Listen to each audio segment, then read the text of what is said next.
پھر ہتھیار بن جائے، خطابت وجد میں آئے تو پھر ہتھیار بن جائے، کبھی نیزہ کبھی خنجر کبھی تلوار بن جائے۔ خطابت کی گلفشانی مسلم ہے زمانے میں، خطابت کی گلفشانی مسلم ہے زمانے میں، یہ نجاشی کے آگے جعفر تیار بن جائے۔ بشرا بانو درجہ چہاروں۔ نحمده ونصلي على رسوله الكريم، أما بعد، أعوذ بالله من الشيطان الرجيم، بسم الله الرحمن الرحيم، وما أرسلناك إلا رحمة للعالمين۔ قدم قدم پہ برکتیں، نفس نفس پہ رحمتیں، جہاں جہاں سے وہ شفیع آسیہ گزر گیا، جہاں نظر نہیں پڑی وہاں ہے رات آج بھی، وہیں وہیں سحر ہوئی جہاں جہاں گزر گیا۔ محترم اساتذہ کرام، حاضرین جلسہ اور میرے ہم مکتب ساتھیوں اور خواتین حضرات، السلام علیکم ورحمۃ اللہ وبرکاتہ۔ دنیا میں ہر طرف اندھیرا ہی اندھیرا تھا، سامعین کرام، چاند تھا لیکن بے نور تھا، تارے تھے لیکن بجھے بجھے، آفتاب تھا لیکن ڈوبا ڈوبا،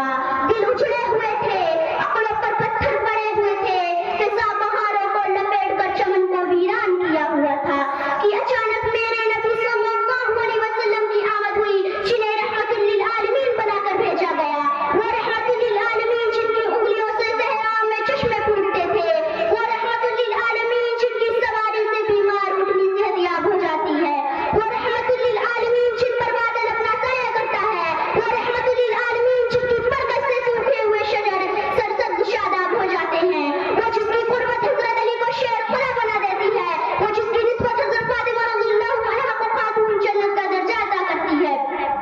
وہ جس کے پسینے سے اطہر خوشبو کو فضاؤں کو مہکا دیتے ہیں، وہ جس کے جنات دربار عالی شان میں جنات کے قافلے قیام حسن میں تشریف لاتے ہیں۔ میں اس رحمت للعالمین کی شان کیا بیان کروں جس سے زیادہ اللہ تعالیٰ نے کسی اور کی تعریف بھی بیان نہیں کی، جنہیں میرا رب کبھی حبیب کہے، خلیل کہے، کبھی طٰہٰ کہے، کبھی یاسین کہے، جس کی زلفوں کو واللیل کہے، جس کے سینے کو علم نشرہ کہے، جس کی چادر کو یا ایھا المدثر کہے، جس کے کمبل کو یا ایھا المزمل کہے، اور کیا کہنے اس وجود کے جو فخر رسول ہیں، ہادی سبل ہیں، اللہ کا دل پر ہیں، کونین کا سرور ہیں، ساقی کوثر ہیں، شافع محشر ہیں، جو حسین ہیں، ناظرین ہیں، ماہ جبین ہیں، رحمت للعالمین ہیں، جس کی کردار کی عظمتوں پر اس کے حاضرین کو بھی یقین ہے، جو رہبر ہے، رہنما ہے، بدر الدجا ہے، شمس الضحیٰ ہے، بار الورا ہے، احمد مجتبیٰ ہے، محمد مصطفیٰ ہے،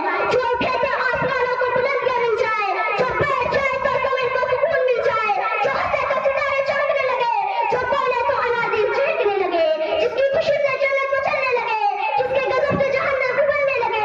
مقام محمود جس کے انتظار میں ہے، شفاعت کبریٰ جس کے انتظار میں ہے، جنت برزبرکت جس کے انتظار میں ہے، وہ طائف کے میدانوں میں پتھر کھا کر دعائیں دینے والا، احد کے پہاڑے کو دندان مبارک شہید کروا کر مسکرانے والا، وہ اپنے چچا حضرت حمزہ کے قاتل کو بھی معاف کرنے والا، وہ مکہ فتح کر کے عام معافی کا اعلان کرنے والا۔ شاعر نے اس کو کتنے اچھے انداز میں کہا ہے، عشق ہو تو عشق کا مطلب سمجھ میں آئے گا،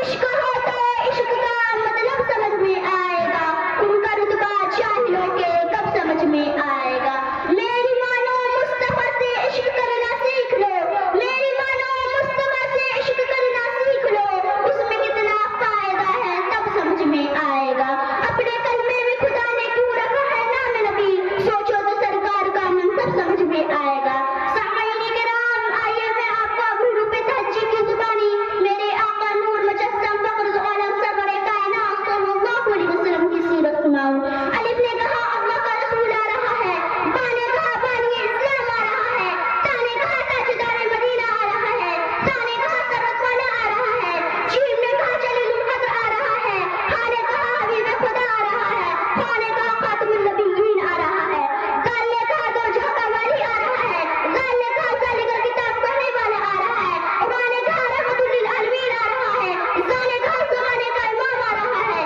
سین نے کہا ساقی کوثر آ رہا ہے، شین نے کہا شافع محشر آ رہا ہے، صاد نے کہا صادق و امین آ رہا ہے، ضاد نے